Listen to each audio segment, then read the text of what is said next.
이 사무엘상 2장에 있는 이 말씀은 한나의 기도로 시작하지만 한나의 기도와 또는 엘리 제사장이라고 하는 그 말씀에 보면 홈니와 비느하스의 이 두 아들들에 대해서, 그러니까 이 한나의 아들과 엘리의 아들들을 계속 비교하면서 우리에게 말씀하고 있어요. 그래서 오늘 말씀의 제목은 이 충실한 제사장 35절에 보시면은 내가 나를 위하여 충실한 제사장을 일으키리니 이렇게 돼 있어요.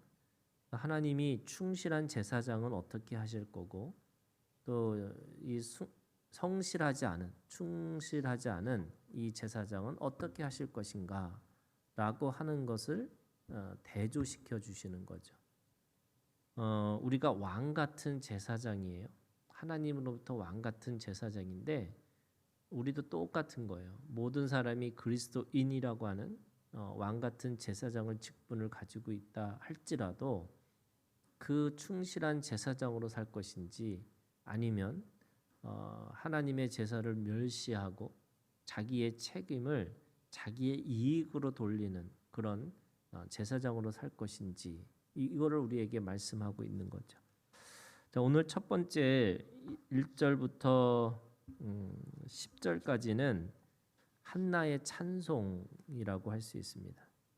이 한나의 찬송은 오늘 우리에게 세 가지를 이야기하고 있어요.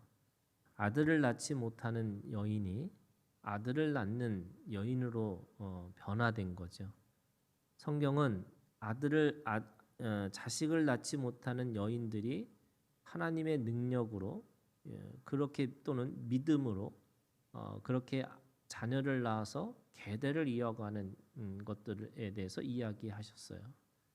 뭐 아브라함도 그렇고요, 또 이삭도 그렇고 각각의 이 생명을 잉태하지 못하는 자가 어떻게 믿음으로 하나님 앞에 믿음의 자녀들을 낳아서 그렇게 하나님의 나라의 계대를 이어갔는지를 우리에게 보여주는 거죠. 그런 의미에서 오늘 이 찬송은 한나의 변화를 이야기하고 있어요. 그게 첫 번째예요. 개인의 이 어떻게 보면은 슬픔이 개인이 가지고 있는 절망이 하나님으로부터 어떻게 회복되어지고 어떻게 소망을 가졌는지라고 하는 것에 대한 고백을 하고 있는 거죠. 그 고백이 5절에 어떻게 보면 가장 그 절정을 이루고 있습니다. 풍족하던 자들은 양식을 위하여 품을 팔고 줄이던 자들은 다시 줄이지 아니하는도다. 전에 임신하지 못했던 자는 7을 낳았고 많은 자녀를 둔 자는 쇠약하도다. 그러니까 전에 잃었던 사람이 지금은 이렇게 변했다. 이게 지금 이 찬양의 고백이에요. 자신이 가지고 있던 이 여인으로서의 절망, 그래서 이 사랑받지만 사랑이 계속 이어갈 수 없다라는 거에 대한 이 어떻게 보면 암울한 미래를 고민하고 있었던 그 여인에게 하나님께서는 그에게 이 자녀들을 주셨다 이렇게 말씀하고 있는 거죠. 그런데 그것으로 끝나는 게 아니고요. 이것은 영적인 관계를 보고 있어요. 그러니까 개인의 회복, 내가 개인으로 풀리지 않았던 문제가 하나님의 능력으로 내 문제가 해결됐어라고 하는 것으로 끝나는 노래가 아니고 그 안에 하나님의 원수로부터 그 문제가 해결됨으로 인해서 어떻게 되었는지를 우리에게 보여주고 있어요. 이건 어떤 거냐면요, 이런 거예요. 여러분, 하나님이 나에게 기도의 응답을 주신 이유는 그걸 통해서 하나님의 일을 하라는 거예요. 내가 다른 사람하고 좀 달라, 내가 얼마나 많은 사랑을 받았어라고 하는 것으로 끝나는 게 아니고 그걸 통해서 이 하나님의 뜻이 뭘까, 이 하나님의 소원이 뭘까, 하나님의 목적이 뭘까를 찾아내야 되는 거죠. 그런데 한나는 그걸 어떻게 봤냐면 1절에 이렇게 돼 있어요. 내 마음이 여호와로 말미암아 즐거워하며 내 뿔이 여호와로 말미암아 높아졌으며 내 입이 내 원수들을 향하여 크게 열렸으니 이는 내가 주의 구원으로 말미암아 기뻐하나이다. 내 뿔이라고 하는 이 뿔이 뭐냐면 승리하는 기쁨이에요. 그러니까 단순하게 자신의 문제가 해결된 것으로 끝나는 게 아니라 이 원수로부터 하나님의 살아계심을 아주 정확하게 분명하게 보여준 것이 바로 자신이 이렇게 하나님으로부터 회복된 사건이라고 이야기하고 있는 거죠. 그러면서 3절에 이렇게 얘기하고 있어요. 3절에 끝에 가면 여호와는 지식의 하나님이시나 행동을 달아보시니라 이렇게 있어요. 여호와는 지식의 하나님. 이 지식이 뭐냐면 하나님을 아는 지식이겠죠. 그러니까 이 사건을 통해서 이 자신의 회복을 느끼는 것뿐만 아니라 뭘 알게 됐냐면 하나님이 어떤 분인지를 아주 더 분명하게 알게 된 거예요. 지금 이 사무엘의 시대를 어떤 시대로 얘기하냐면 사사기 이후의 시대인데 말씀이 없는 시대, 기근과 가뭄의 시대 또는 이 기근과 홍수의 시대예요. 말씀은 있는데 물은 있는데 마실 물이 없는 깨끗한 물이 없는 그런 시대를 살고 있는 사람에게 지금 한나는 자신의 기도를 통해서 하나님이 자신을 회복시키는 걸 보니까 이것이 하나님이 어떤 분인지를 아주 분명하게 알게 된 거죠. 그래서 이거 하나님이 나한테 이 하나님의 아는 지식을 나에게 주셨구나라고 고백하고 있습니다. 그러면서 8절이 이 지금 원수로부터의 승리 또 하나님을 아는 지식으로부터 시작을 해서 8절에 어떻게 했냐면 가난한 자를 진토에서 일으키시며 빈궁한 자를 거름더미에서 올리사 귀족들과 함께 앉게 하시며 영광의 자리를 차지하게 하시는도다. 이 영광의 자리는요 단순하게 자기가 높아졌다 아까 회복에 대한 관점만 있는 게 아니라 원수들 앞에서 그를 그렇게 높이셨다는 거예요. 그러니까 나를 통해서 그 사건을 통해서 하나님이 정말 살아계시는 거구나. 그래서 하나님의 영광이잖아요. 하나님의 빛이잖아요. 하나님의 빛이 드러나는 거죠. 그렇게 원수로부터 승리 또 하나님으로부터 아는 지식 그래서 하나님의 빛이 드러나는 하나님의 영광의 자리를 차지하게 되는 거예요. 이게 두 번째 관점이에요. 그리고 그러면서 세 번째 관점이 있어요. 그게 뭐냐면 지금 자기는 자기의 문제가 해결됐어요. 원수로부터는 하나님을 아는 지식이 분명해졌어요. 그러면 이걸 통해서 뭘 하기를 원하시냐면 하나님 나라의 성취가 이루어지기를 기대하는 거죠. 그래서 우리가 가지고 있는 개인의 믿음이 공동체의 믿음으로 자라나서 어디까지 가야 되냐면 하나님 나라의 믿음까지 가셔야 되는 거죠. 그러니까 우리가 내가 이거 내가 믿는다고 내가 내 믿음이 사람들한테 자랑거리가 되는 거냐? 자랑거리 되는 거예요. 그런데 결국 그것이 어떤 게 되냐면 하나님 나라의 성취로서의 고백, 간증, 능력 이렇게 돼야 되는 거죠.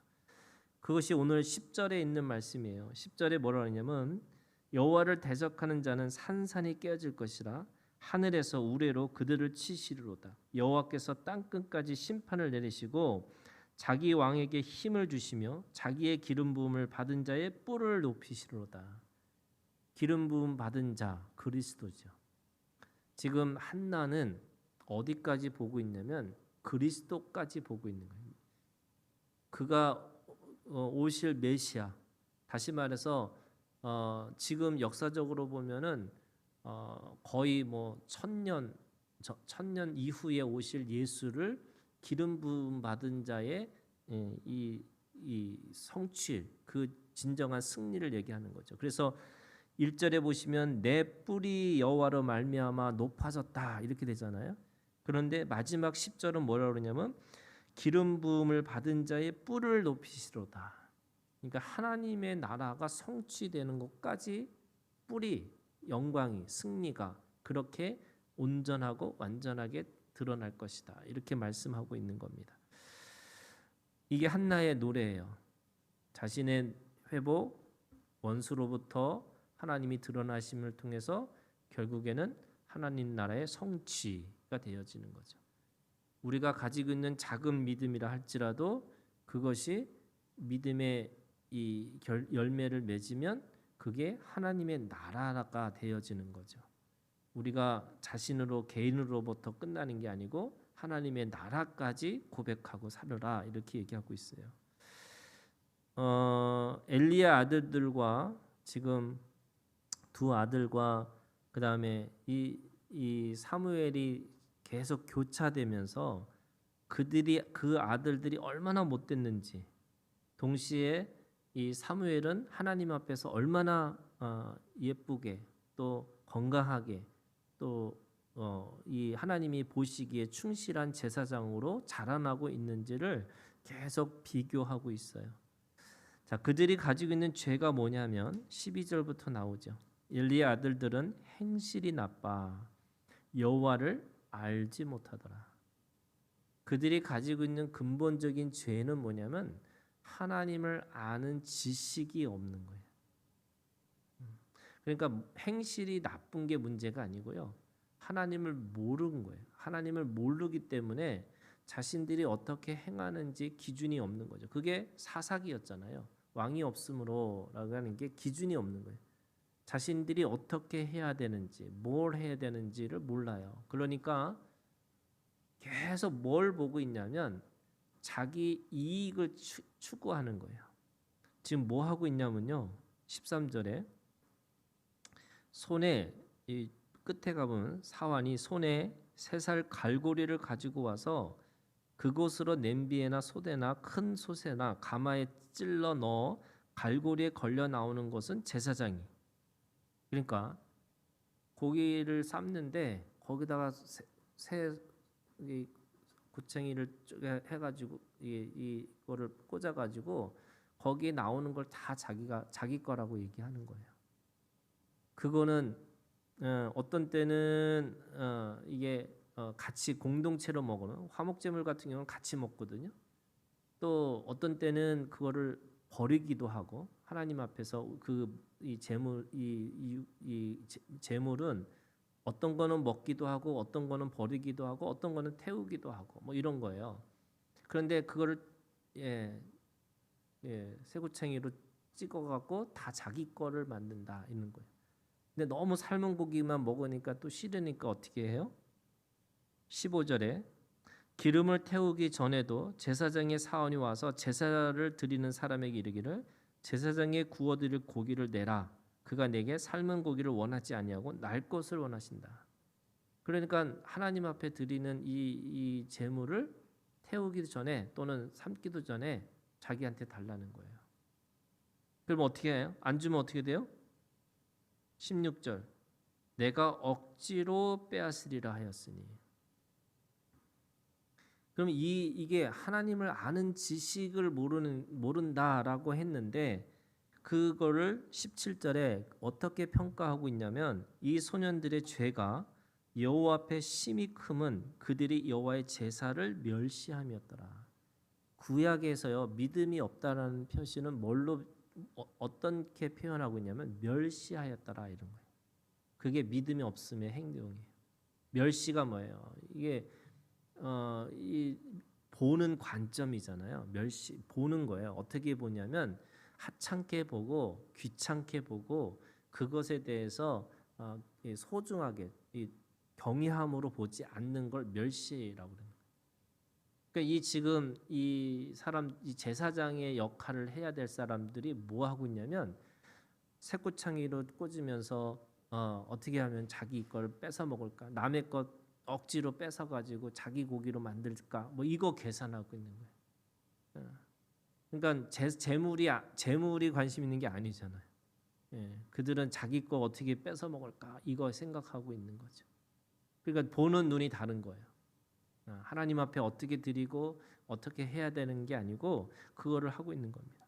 반면에 18절에 사무엘은 이렇게 시작해요. 그러니까 12절에 엘리의 아들들은 이렇게 했는데 18절에 사무엘은 완전히 대조되는 거예요. 뭐라 하냐면 어렸을 때 세마포 에봇을 입고 누가 제사장이에요? 에봇을 입은 자가 제사장이에요. 어렸을 때예요. 지금 제사장의 역할을 감당할 나이가 아니에요. 그런데 사무엘은 어렸을 때부터 에봇을 입었다. 그리고 여호와 앞에서 섬겼더라. 이렇게 돼 있어요. 그리고 그의 어머니와 아버지가 작은 겉옷을 지어다가 그에게 주었더니 얼마나 어렸으면요 부모가 와서 그 옷을 지어줬을까. 지난번에 얘기했잖아요. 3살 젖된 나이가 이 유대인들의 그런 관습에 따르면 3살까지 젖을 먹는데요. 그러면 3살 이후에 3살 한 4살 정도 됐을 때 보냈을 것 같아요. 그 아이가 뭘 하겠어요. 그런데 오늘 말씀해 보면 진짜 제사장은 누구냐면 이 사무엘이 에봇을 입고 작은 에봇을 입고 얼마나 어렸으면 그 부모가 와서 옷을 지어줄 정도로 그렇게 어렸음에도 불구하고 그가 하나님 앞에서 진정한 제사장이라고 얘기하는 거죠. 엘리가 엘가나와 그의 아내에게 축복하여 이르되 여호와께서 이 여인으로 말미암아 네게 다른 후사를 주사 이가 여호와께 간구하여 얻은 바친 아들을 대신하시기를 원하노라. 하나님께서 주신 이 하나님 앞에 드리는 것까지 기도의 완성이라고 한다면 이제는 엘리가 다시 그들을 위해서 간구의 기도를 해주는 거죠. 그랬더니 21절 여호와께서 한나를 돌보시사 그로 하여금 임신하여 세 아들과 두 딸을 낳게 하셨다. 성경은 21절에 보면 6이고 5절에 보면은 7을 낳았다 이렇게 얘기하는데 아마도 이거는 뭐 여러 가지 이 찬양은 그냥 어떤 그 고백일 수도 있는 7이라는 완전의 수를 얘기하는 거고 또 실제로 낳은 건 6명이라고 할 수도 있는 거고 아니면 뭐 나중에 이 기록이 끝나고 나서 또 나중에 낳을 수도 있는 거. 그래서 아무튼 이 맞지는 않지만 결국 이 한나가 사무엘을 통해서 하나님 앞에 이제는 계대를 이어가고 계승할 수 있는 사람을 두셨다 이렇게 말씀하고 있습니다. 22절 엘리가 매우 늙었더니 그 아들들이 사실은 이 주체도 또 아들들이에요. 그러니까 아들들이 어떻게 했고 사무엘이 어떻게 했고 아들들이 어떻게 했고 사무엘이 어떻게 했고 계속 교차하는 거죠. 누가 진짜 충실한 제사장인지. 자, 그 아들들이 뭐 해요? 온 이스라엘에게 행한 모든 일과 해막문에서 수종드는 여인들과 동침하였음을 듣고 그러니까 성전에서 이제는 아예 동침까지 해가지고 모든 사람들에게 그 악함을 그대로 드러냈던 사람이라는 거죠.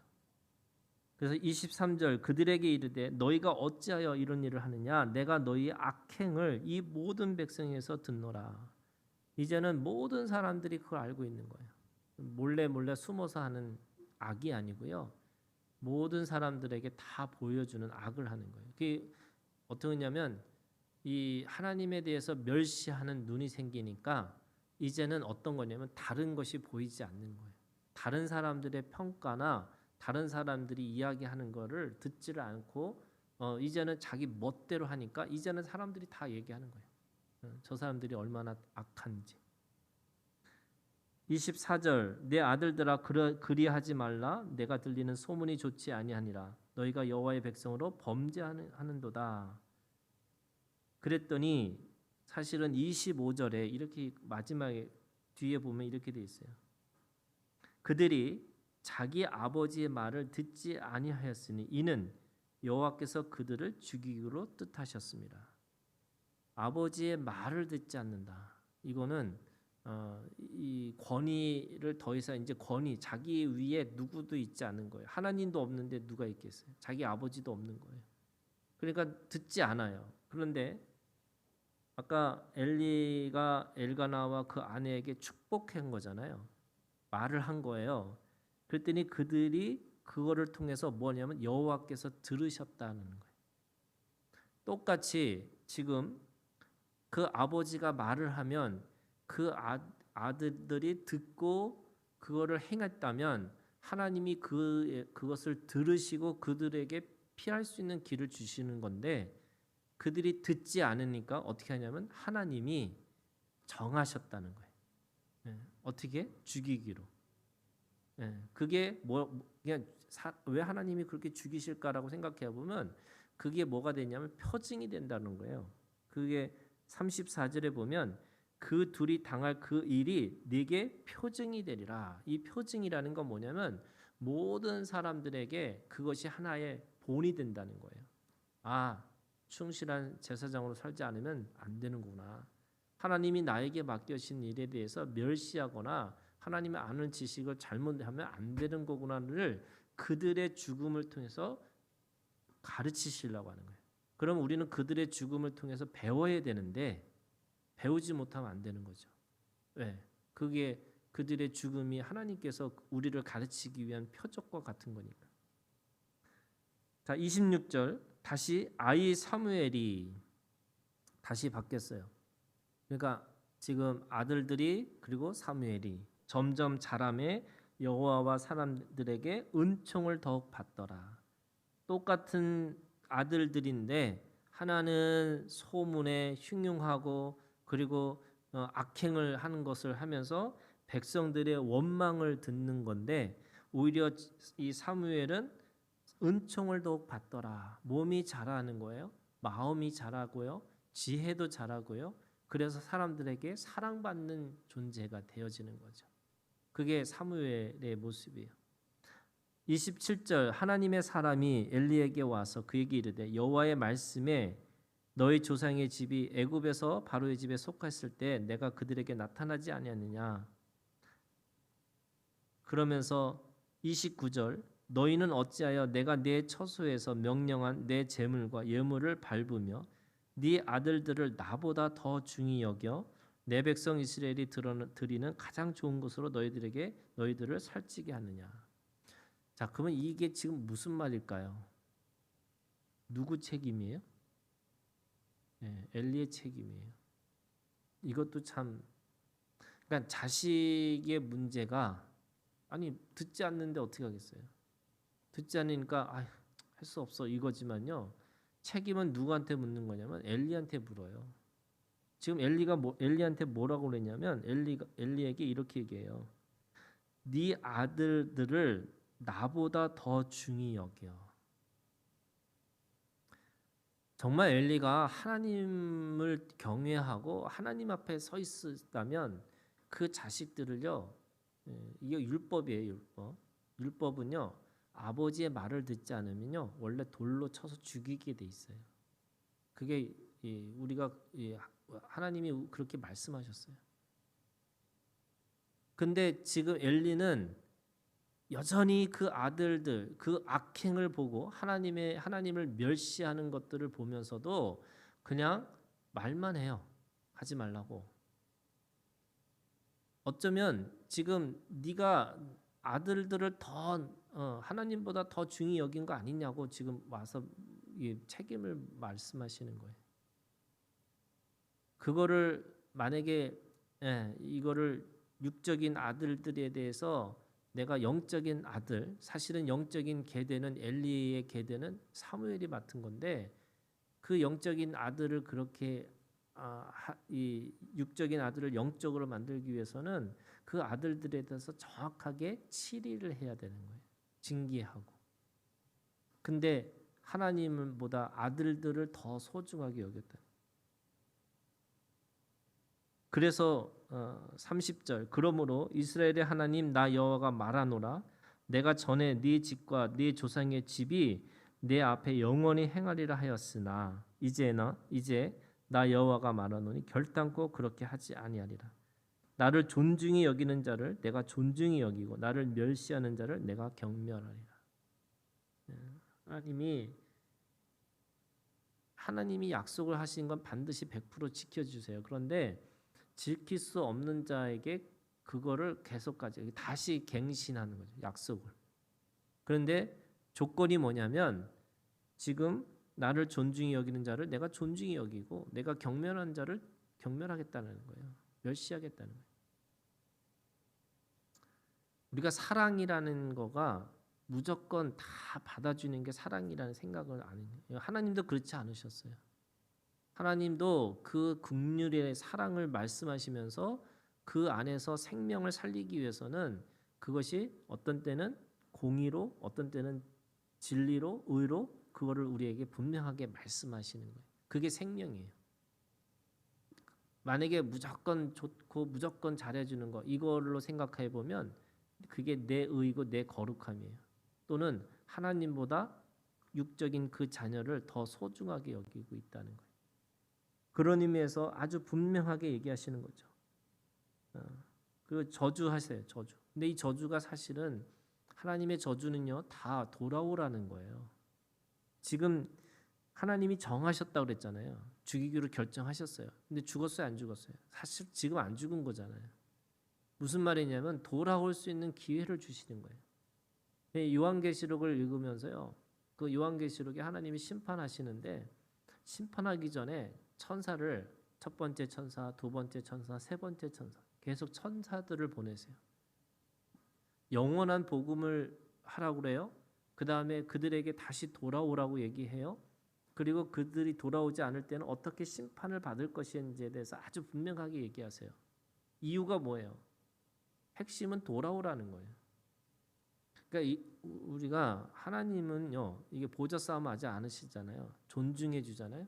근데 그거를 존중이라는 말을 사람들은 어떻게 생각하냐면 뭔가 잘못했을 때 아주 세게 얘기해야 된다고 생각해요. 그런데 그게 아니고요. 원래 돌아오고 돌아오지 않을 경우에는 이렇게 된다라는 걸 아주 자세히 얘기해 주는 거예요. 그런데 그거에 대해서 만약에 듣지 않으면 네, 그렇게 가야 되는 거예요.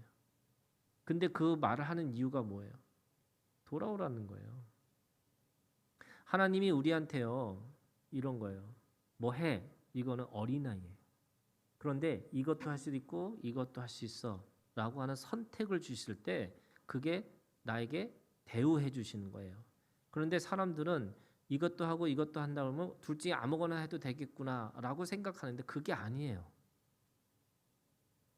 그 둘 중에 하나는 죽을 길과 둘 중에 하나는 살 길이 있는 거예요. 제가 선택해야 되는 거예요. 근데 그 선택을 내가 믿음으로 선택하고 살아야 되는데 하나님이 두 길을 주셨다 그래서 두 길 다 가도 되는 거구나 아무렇게 해도 되는구나 이렇게 또 착각하는 거예요. 네. 그래서 내가 그렇게 할 수 있는데도 불구하고 내가 그렇게 하지 않겠다라는 마음으로 해야 되는데 지금 똑같아요. 이게 그렇게 하신 거잖아요. 마음으로 작정하셨어요. 또 너가 그렇게 처음에 약속했던 거 네가 안 지켰으니까 네가 존중하지 않았으니까 나도 너에게 다시 약속할 거야 하고 이제 심판의 얘기를 하시면 다시 말씀드려서 하나님도 그거에 대해서 바꿀 수 있는 여지가 있는 거잖아요. 제가 호세아를 읽으면 하나님이 울그락불그락 하시는 분이에요. 너는 내 백성이고 너는 내 것이고 막 이러다가 어느 순간에 너는 내 백성도 아니고 너는 절대 은혜도 안 줄 거고 뭐 이렇게 얘기하세요. 왜 하나님이 그렇게 왔다 갔다 울그락불그락 하셨을까라고 생각해 보면 그때마다 그 말씀이 하나님 앞에서 생명을 살리는 방식이었던 거예요.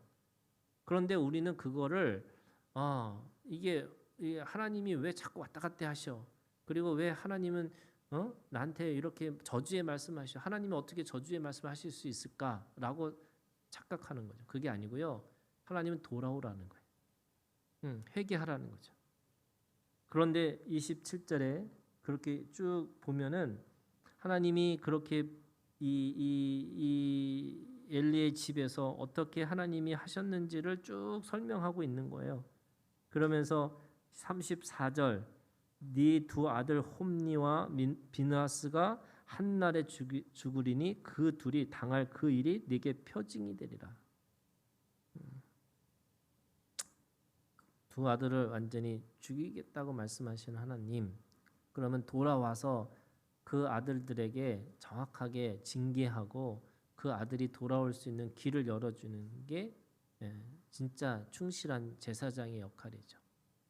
여러분 사무엘의 세상 이 시대가 가뭄의 시대고 홍수의 시대라고 그랬잖아요. 말씀의 기근의 시대예요. 그럼 사무엘이 그렇게 살면서 엘리와 같이 그렇게 제사장의 역할을 했을까요? 아니에요. 사무엘은요 단호하고요. 그 사무엘은 그 안에서 예를 들면 사무엘하면 뭐가 제일 기억나면서요? 사무엘은 기도하는 사람이에요. 그래서 뭔가 하나님 앞에서 이게 아니다 싶으면 달려가서 하나님하고 단판 짓는. 그래서 하나님 우리가 이거에 대해서 잘못했고 내가 다시 돌아오겠습니다라고 하는 게 사무엘이 이제는 충실한 제사장으로서 하는 역할이었어요.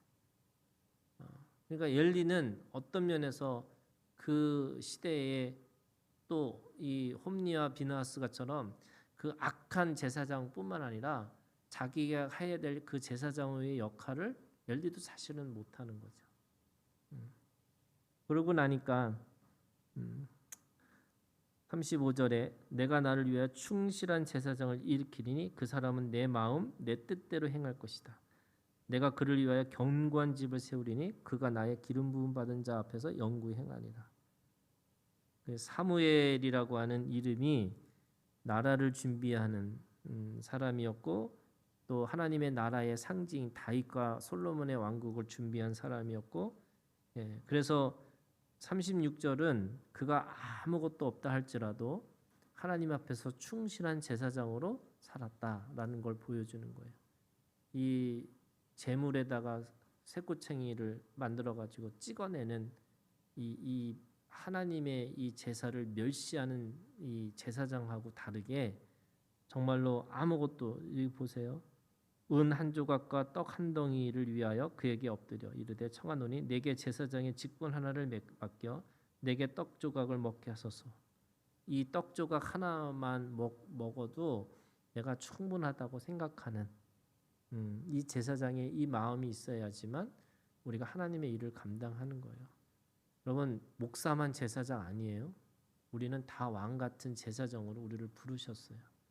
그래서 떡 한 조각 먹으면서도 하나님의 나라를 위해서 또 개인의 회복을 위해서 또 원수로부터 승리를 보여주는 그런 일들을 우리가 믿음으로 행하고 살아가는 우리가 되기를 주님의 이름으로 축원합니다.